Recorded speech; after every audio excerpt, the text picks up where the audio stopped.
আসসালামু আলাইকুম, সবাই কেমন আছেন? তো আজকে আমি দুপুরে কী রান্না করছি।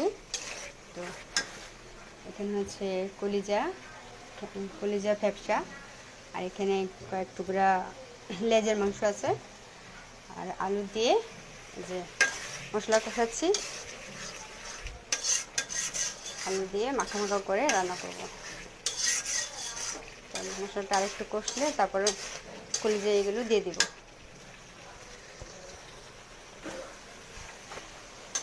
এখানে এখন মশলার ভিতরে আলুটা দিয়ে দিয়েছি, আলুটা একটু মশলার সাথে কষিয়ে নেব, তারপরে কলিজা ফ্যাপসাগুলো দিয়ে দেবো।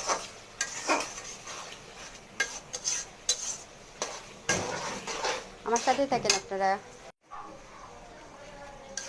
এখানে আমি কলিজাগুলো দিয়ে দিয়েছি, এখন ওকে ঢেকে দেবো, ভালো মতো কষিয়ে নেব। ওকে ঢেকে দিয়ে ভালো মতো কষিয়ে নেব।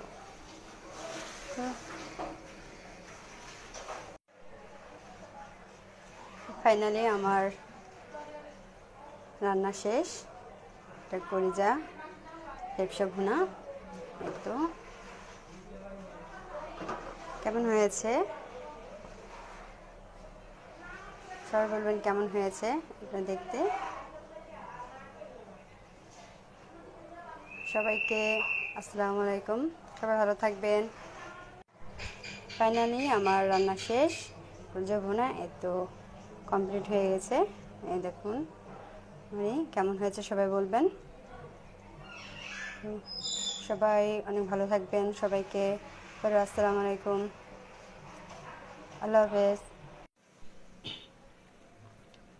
আসসালামু আলাইকুম, আমার রান্না শেষ। তো কী কী আয়োজন করলাম আজকে দুপুরে সেটা আপনাদের দেখাতে নিয়ে আসলাম।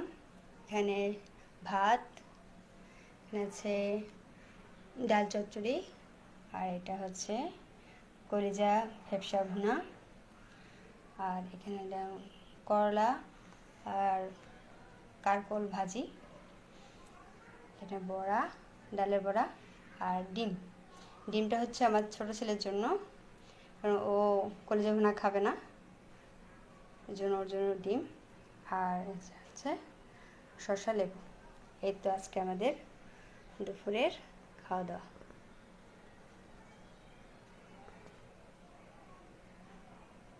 সবাই ভালো থাকবেন। আসসালামু আলাইকুম, আল্লাহ হাফেজ।